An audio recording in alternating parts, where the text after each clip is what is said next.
Good morning everybody. Insol's two-stage revision procedure is considered as a gold standard for periprosthetic joint infection, and which the first stage involves debridement, removal of implant, cement spacer insertion and IV antibiotics for a period of 6 weeks. The second stage involves reimplantation or arthrodesis depending upon the condition of the joint.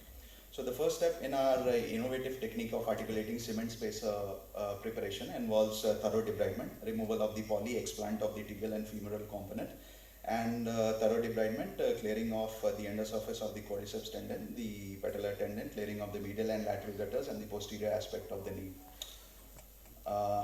The next step involves preparation of this mushroom-topped cement stems in 10 cc or 5 cc of the syringe, depending upon the diameter of the tibial or the femoral canal into which they will be put.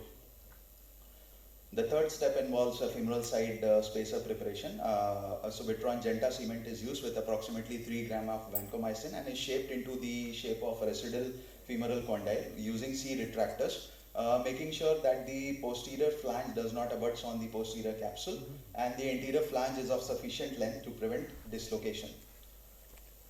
The mushroom top stems, which were prepared previously, are now inserted into the tibial canal. The leg is extended and the extension gap is ascertained, to which the tibia and the height of the tibia to which the tibia is to be built up is also determined in this step. The next step involves building of the tibia. Again, Vitron Genta cement is taken with approximately 3 gram of vancomycin and the tibia is built up. A little bit of slope is given to the tibia to facilitate flexion or to increase the flexion gap in these patients. So the post-operative radiograph looks somewhat like this, with stem extensions towards the femur and the tibia side in this case. So the average duration of wound healing in our study was 3 weeks, except in 2 patients who had multiple comorbidities of diabetes mellitus, chronic kidney disease, who had to be operated for at 2nd and 3rd week respectively from their first surgery because of persistent serosanguinous discharge. However, there were no cases of persistent periprosthetic joint infection. The average range of knee flexion achieved in our patients was 90 degree at an average of 6 months. Average FFD at 6 months was 3 degree with good improvement in knee society and function score. So this is a case of a 58 years old female with right TKR done elsewhere. Right knee Drix and flap surgery was done at Shalby Hospital in 2021. Post-Drix revision surgery was done approximately a year after in November 2022. So this was her initial picture at presentation. The skin was macerated. Here the culprit was methicillin-resistant Staphylococcus aureus. We can see the evident signs of implant loosening towards the tibial and the femoral side. She underwent an explant of the component. This is her radiograph at 1 year of follow-up when she came to us for revision. Towards the right is her clinical picture, again at 1 year when she presented for revision. In this video, we can see her walking well enough without the support of a walker. She can do high sitting and active knee extension with almost negligible extension gap. And she was revised with a max PCK.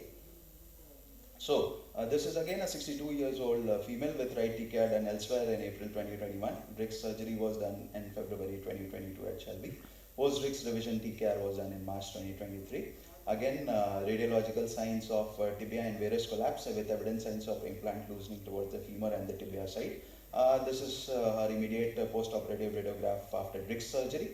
The radiograph at 1 year of follow-up, the clinical picture. She attained a good range of motion at her knee. This is her immediate walking video the day before she underwent the revision surgery, again revised with a max PCK. So this is a 65 years male with history of right TKR in 2021, right knee Drix again in 2022, post-Drix revision TKR in October 2023.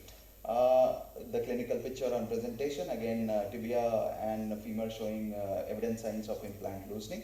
Underwent Drix surgery. This is his radiograph at approximately a year after when he presented to us for revision. The clinical pictures when he presented to us for revision, he also attained good range of motion at his knee. A little bit of extensor lag was there.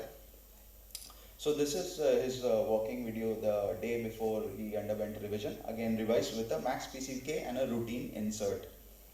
So talking about complications, we had a 61 years male who had right TKR in 2016 elsewhere in Kenya. Debridement with insert change was done in 2018 in Hyderabad. Right knee Drix was again done in Shalby Hospital. This patient was comfortably walking without any intent to get his revision surgery done for a period of around 36 months when he presented to us with a broken cement spacer in situ after fall from stairs. This was his clinical picture and radiograph on presentation with his inability to bear weight. Now this patient had only one concern, that he wanted his limb length to be equalized to that of the other limb. He was not ready to accept any limb shortening, and therefore he was revised with a cam titan modular knee arthrodesis system, or a osteobridge system as I must say, with equalization of his operated limb as compared to that of the other limb. This is his walking video at 2 months of follow-up, and this patient is happily walking at present. So the take-home message is that use of handmade articulating cement spacer is a cost-effective way to reduce financial burden on patients undergoing two-stage revision arthroplasty. It also serves to maintain the range of motion at knee when compared to static spacers, thus preventing post-operative joint stiffness and facilitating exposure during the second stage. Thank you, sir. Thank you very much. Any questions to be asked by the audience? Good. So when the patient was allowed to weight bear after that brick surgery? Immediately, just the second day, from the second day. In fact, we make every patient, unless and until contraindicated, we make the patient stand on the day of surgery itself.